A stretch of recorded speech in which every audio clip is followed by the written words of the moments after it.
Meep. Even if, for some godforsaken reason, this video ends up blowing up and defining this channel, I don't think I'm ever going to talk about this show again. Okay, so before I say anything about Coven, let me give you a brief recap. When I was a teenager, I was an absolutely massive fan of American Horror Story. I loved it. But after Freak Show came out, I just kind of stopped keeping up with the show and never looked back. That was until 2021, when I decided to re-watch the first season, Murder House, for its 10th anniversary.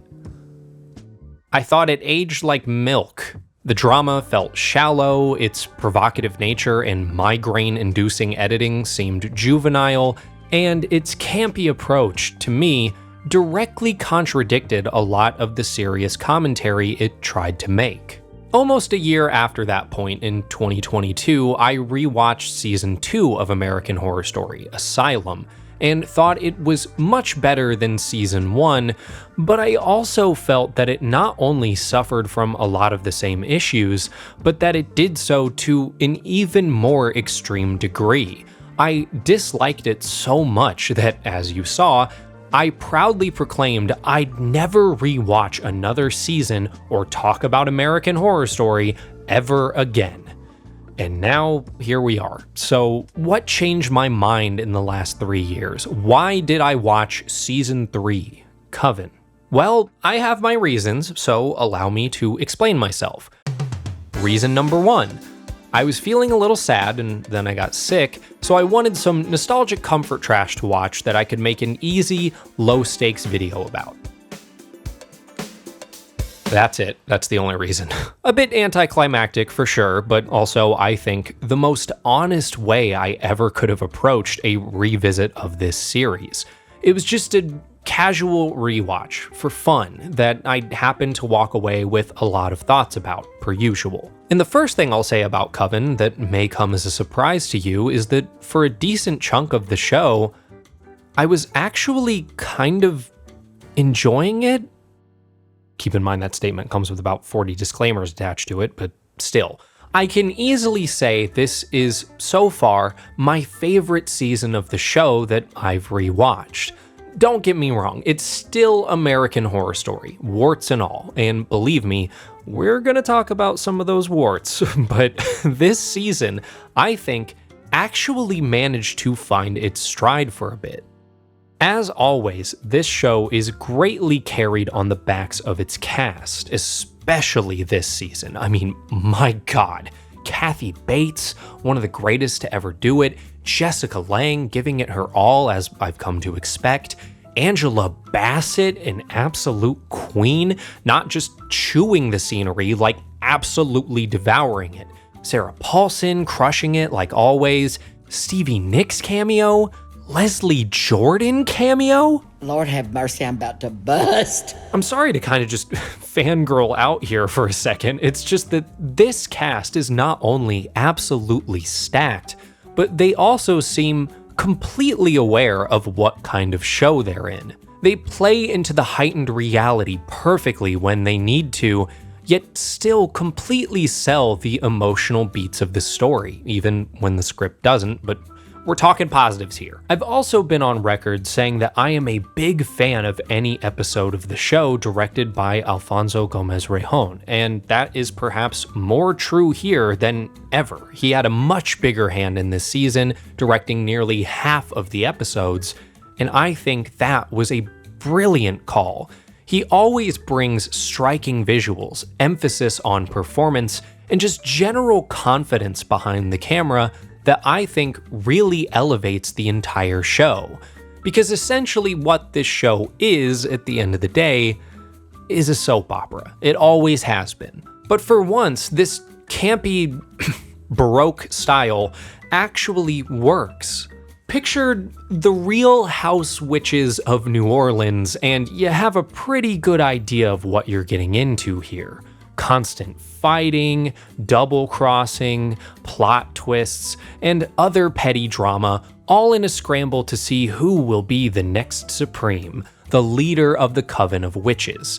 It's silly, it's juvenile, and it's admittedly a lot of fun, at least in the moments where it fully leans into it. And those moments are much less few and far between than they usually are. But I think what struck me above all else is that there's a semblance of cohesion this season that I have never felt in American Horror Story before.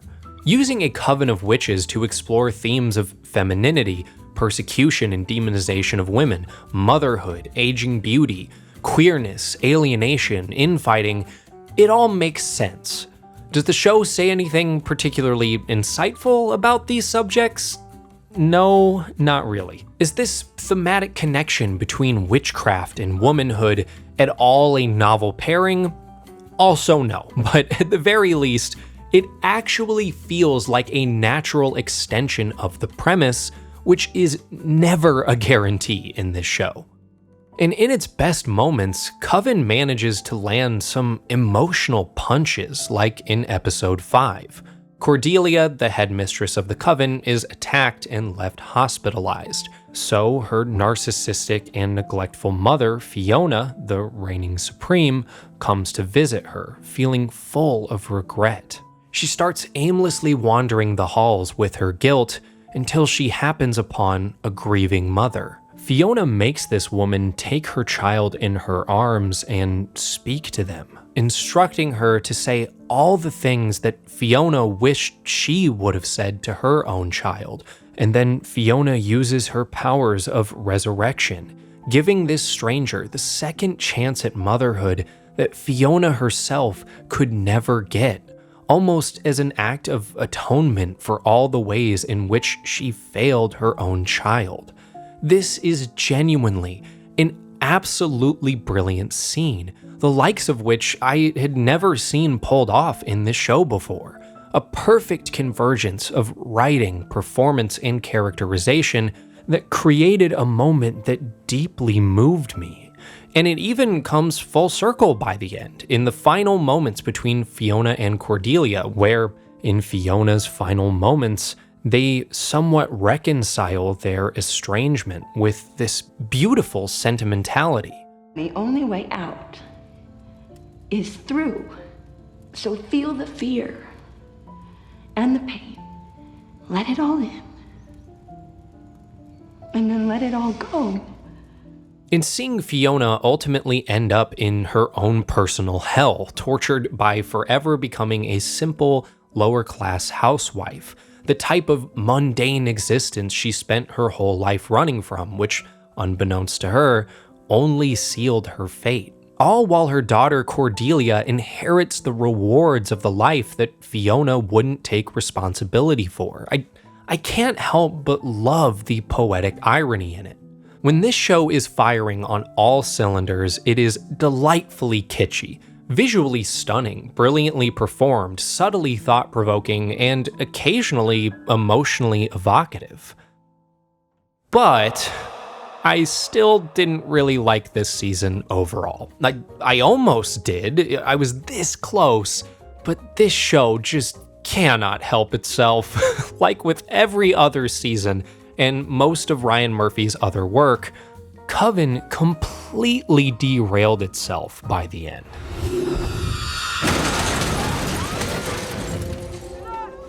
First off, I've always felt that American Horror Story suffers greatly from a lack of strong, fully cohesive creative direction, and this season is no exception. The creative team seemed to just shoehorn in whatever they felt like for completely arbitrary reasons. Why zombies? Zombies are terrifying and they're awesome. Ryan Murphy is a gigantic fan of The Walking Dead, so I think he wanted to incorporate a little bit of zombies and, he wanted to touch on that aspect and that genre a little bit, so. While constantly throwing wrenches into the works adds to the entertainment factor of the show, it really distracts and robs effectiveness from both the emotional and thematic cores of the story it's trying to tell. You never get enough time to really sit with any powerful moments or intriguing ideas because you're always being immediately shoved toward the next thing the show wants to do, no matter how much of a detour or a complete 180 that next thing is. It's jarring, confusing, and it leaves a lot of interesting stuff either mostly unexplored or completely discarded.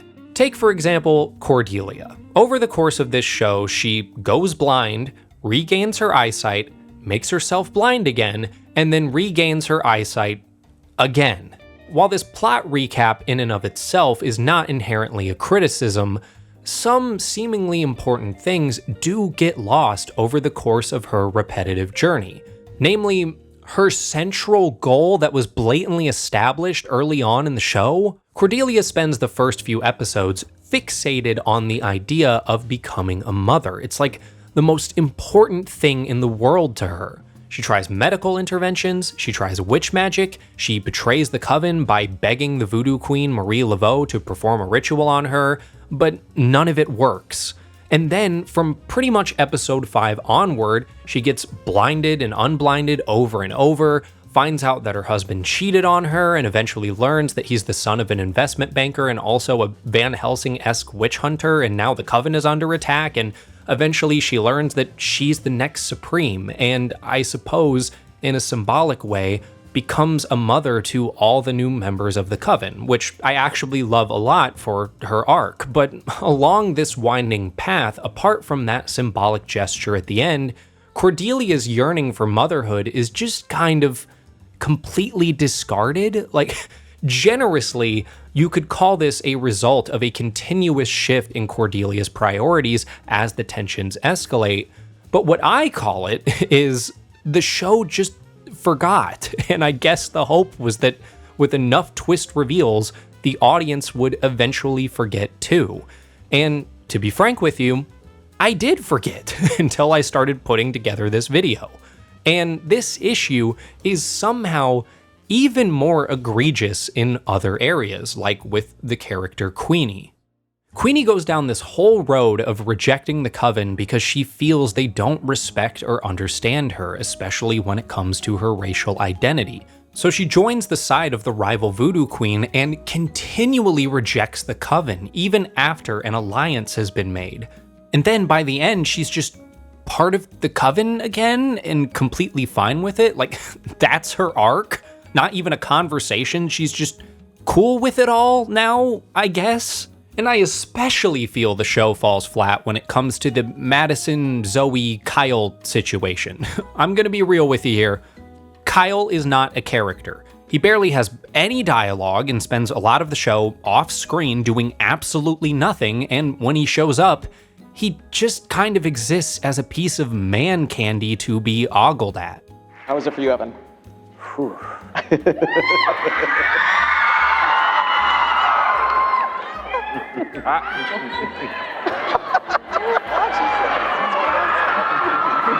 He still can't speak.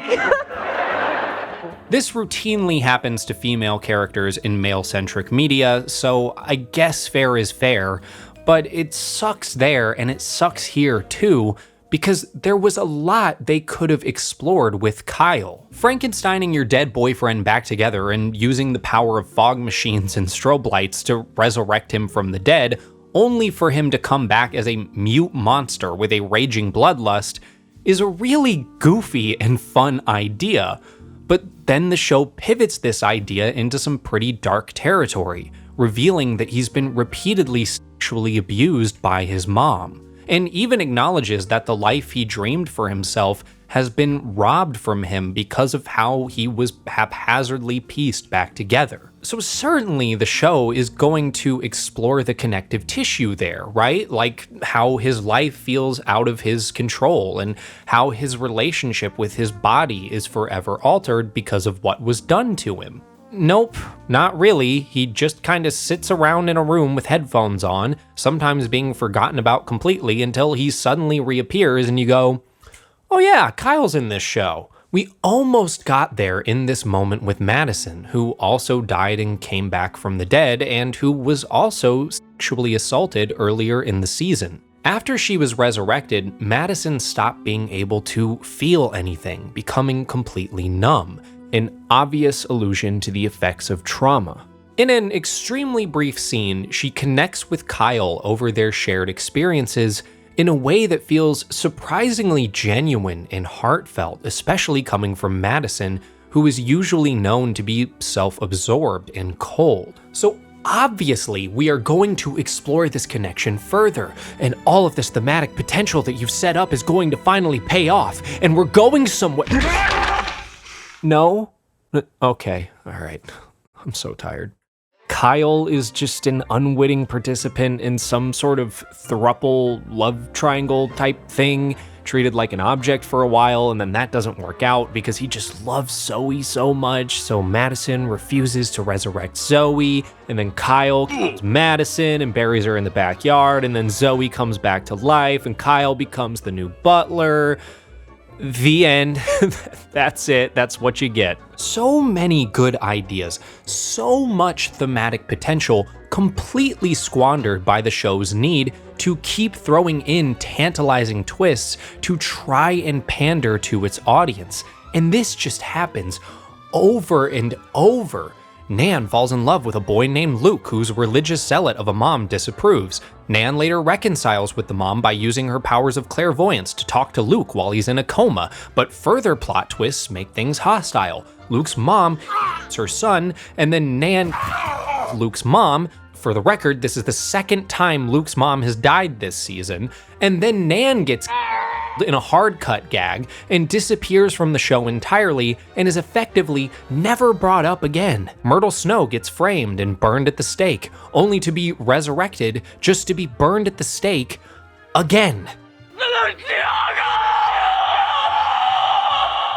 So much of this show is resurrection, death on repeat, over and over, because it makes for easy drama and conveniently gets characters out of the picture when they would otherwise derail the plot simply by existing. Because it turns out powers like clairvoyance, or being able to tap into someone's memories with a single touch, or being able to bring people back from the dead are very difficult things to creatively write drama around without the entire show falling apart. So instead, the show works twice as hard to keep writing these characters out of the story for extended periods of time, only bringing them back when they won't completely destroy any sense of tension, all at the expense of character development and thematic exploration.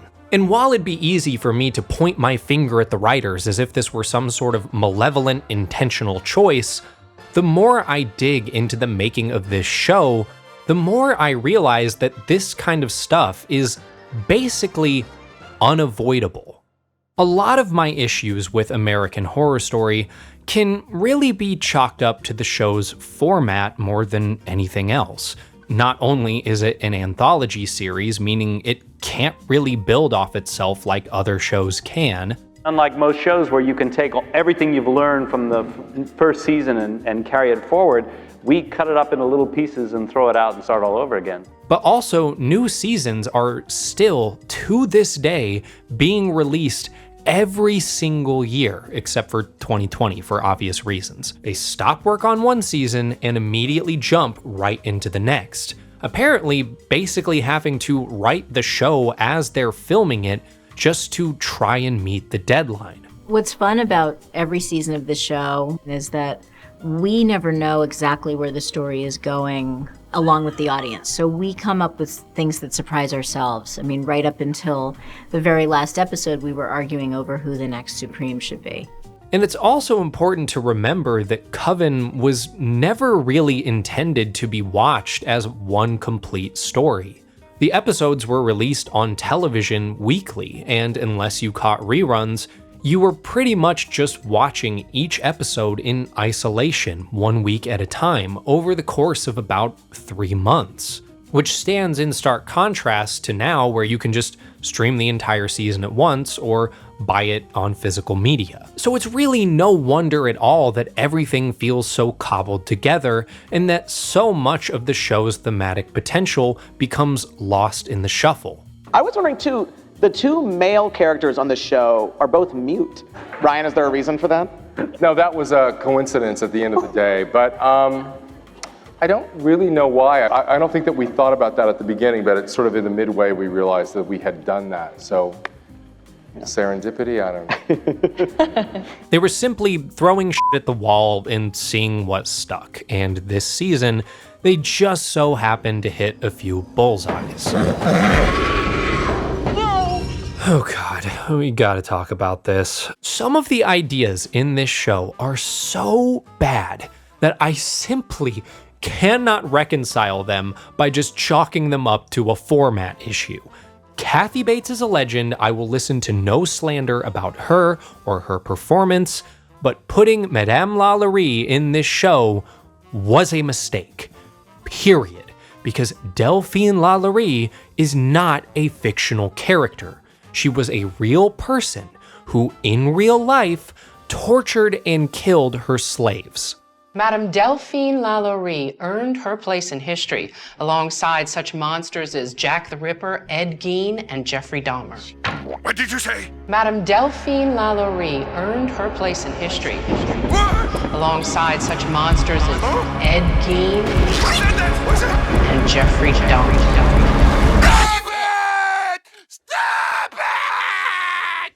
Yeah, Ryan Murphy has been doing this kind of stuff for a very long time now. This kind of stuff meaning exploiting real-world violence for entertainment and shock value. When do we get to see the attic torture chamber? I turned a blind eye to the Axeman of New Orleans, but LaLaurie is a bridge too far, especially considering the execution. The atrocities she committed are depicted with all the tact and grace of a Saw film, or a haunted attraction you'd go to around Halloween time.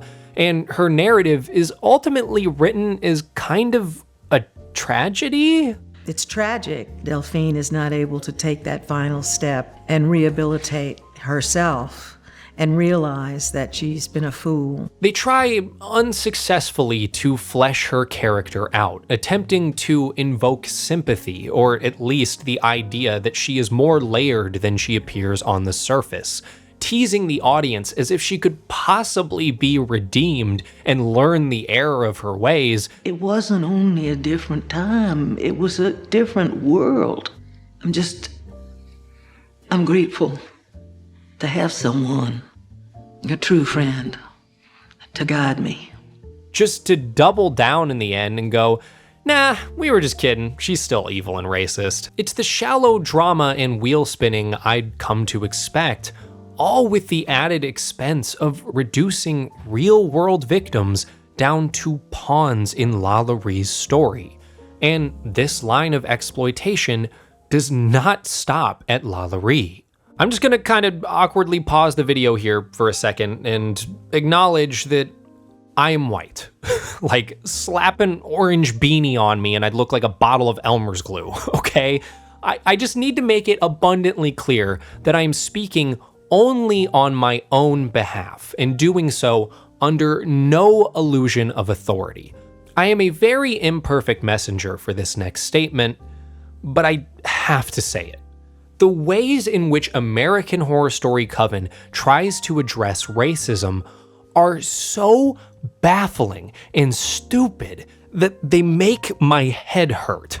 There's an academic article by Amanda K. LeBlanc that I think makes a lot of great points about this show's missteps when it comes to how it attempts to incorporate discussions of racism into its narrative. Namely, LeBlanc points out things like how Coven relies on and reinforces harmful stereotypes to amplify its drama and horror, or how it routinely frames racism as not only a remnant of a bygone era instead of something that continues to exist today, but also as something that is only expressed explicitly by bad individual people, as opposed to it also being broadly systematic. And of course, LeBlanc astutely points out the incredible irony that by the end of the show, quote, whiteness literally reigns supreme. But I think the most salient observation in this entire article comes from the section where LeBlanc describes why Fiona is not a great vehicle for anti-racist rhetoric. There's nothing I hate more than a racist. You want to tell me that some illiterate voodoo slave girl gave me my crown? She couldn't tell a love potion from a recipe for chocolate chip cookies if she had to read it. LeBlanc says that, quote, Fiona's anti-racism comes not from a desire for social justice, but rather enables her to cut others down, reinforcing the underlying thread in Coven that talking about racial difference and racism is not all that important. This quote right here perfectly sums up exactly what I hate so much about this season. Racial violence is routinely used not as a means to have any sort of serious conversation about it, but merely as a stepping stone toward petty revenge and shock horror. Why does the show have a flashback to a boy getting lynched? Well, A, to establish the fact that Marie Laveau can command a zombie army. Why zombies? Zombies are terrifying and they're awesome. And B, to give the audience a sense of personal satisfaction when those zombies kill the racist who committed the lynching. That's it. Those are the only two reasons that scene was included. Simply depicting LaLaurie's atrocities is not effective at drawing attention to the deeply American horror of racism, as they ultimately only serve to let the audience indulge in the glee of seeing her become Queenie's servant, or to laugh at her as she cries at Obama on TV, or to feel some sense of sadistic elation when she winds up in her own personal hell, forced to watch her daughters be tortured by Marie Laveau for eternity. It's schadenfreude, if you will. It's schadenfreude, right? This kind of petty sadism. But it is fun. I'm not proud to admit that, but this trashy, extremely petty revenge is fun to watch. But does that make it right? I mean, if every depiction of racism in the show is only a setup for a punchline, it's hard not to feel like it's all being treated as one big joke, which is certainly a tough pill for me to swallow. But what makes it even more difficult is the ways in which the show itself and its creators insist that they're doing everyone a service by including this stuff, as if they're making some sort of grand, boundary-pushing statement. And this comes in the form of a scene that nothing, and I mean nothing, in the entire world could have possibly prepared me for. Let me set the scene. Queenie takes the disembodied head of a centuries-old, real-life, historical racist serial killer and forces her to watch footage of the civil rights movement while Oh Freedom by the Golden Gospel plays, and then they intercut archival footage of protests with a sequence of the Van Helsing-esque character pulling up to a hair salon and taking out all of Marie Laveau's friends. Like, what? What? Like, I know on paper that doesn't sound that funny, but like, in context, this comes out of nowhere. Like, did they forget what show they were making? Like, oh my God. To go out of your way to blatantly draw a parallel between real-world police brutality and your campy witch show is just, it's just, get real.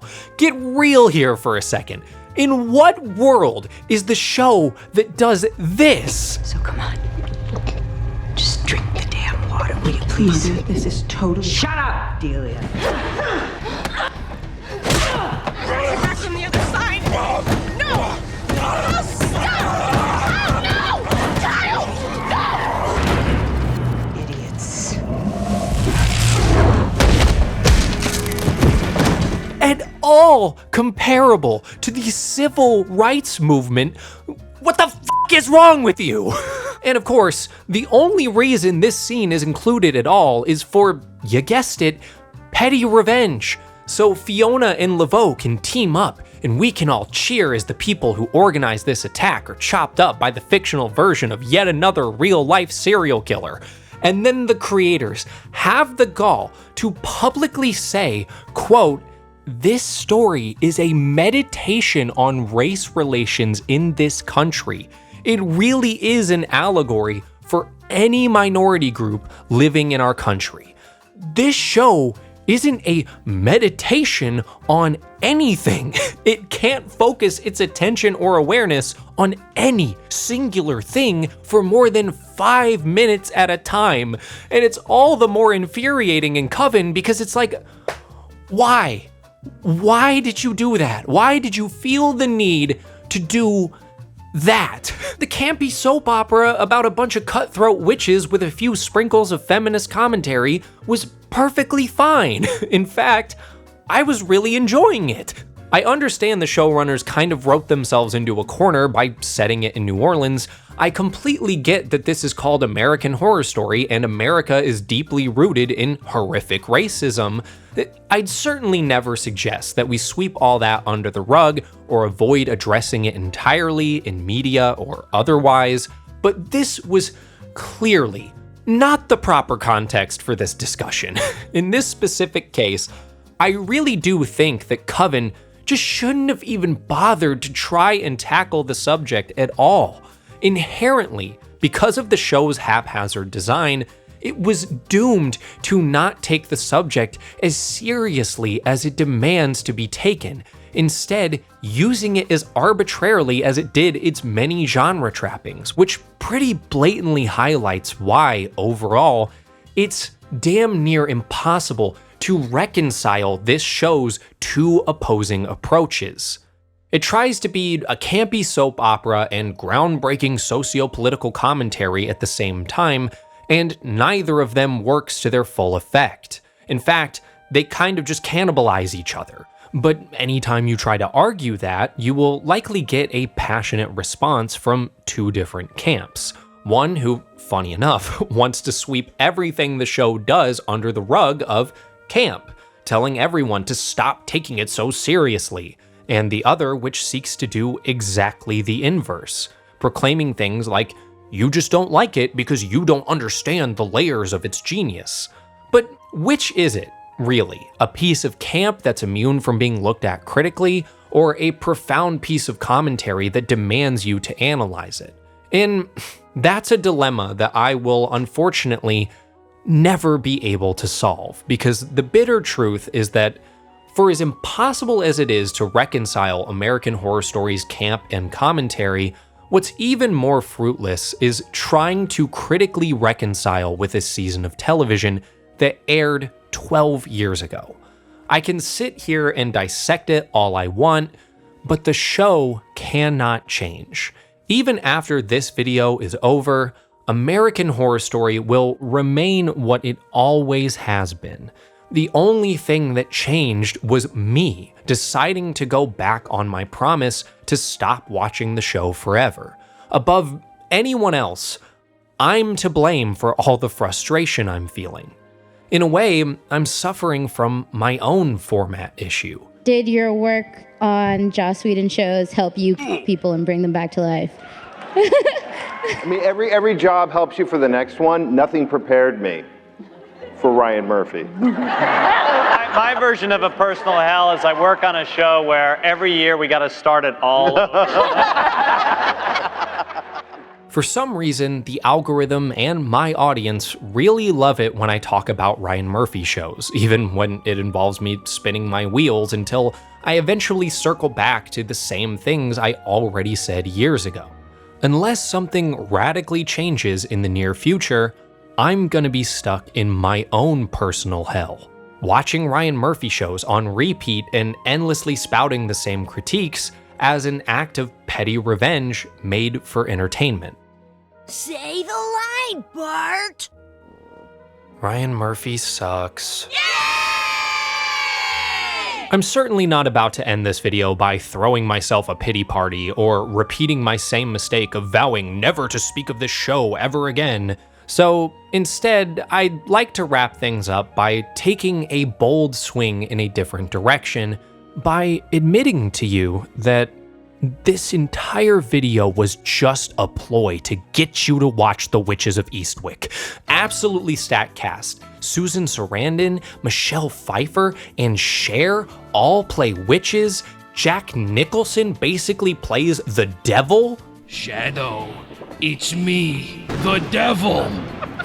It's directed by George Miller of Mad Max fame. I mean, The Witches of Eastwick is a deliciously campy feminist masterpiece. It is everything that works about American Horror Story Coven without any of the bullshit. Shout out Shea Frillas, without him I never would have seen this, and now I'm passing that good fortune on to you. For the love of God, watch The Witches of Eastwick, I am begging you!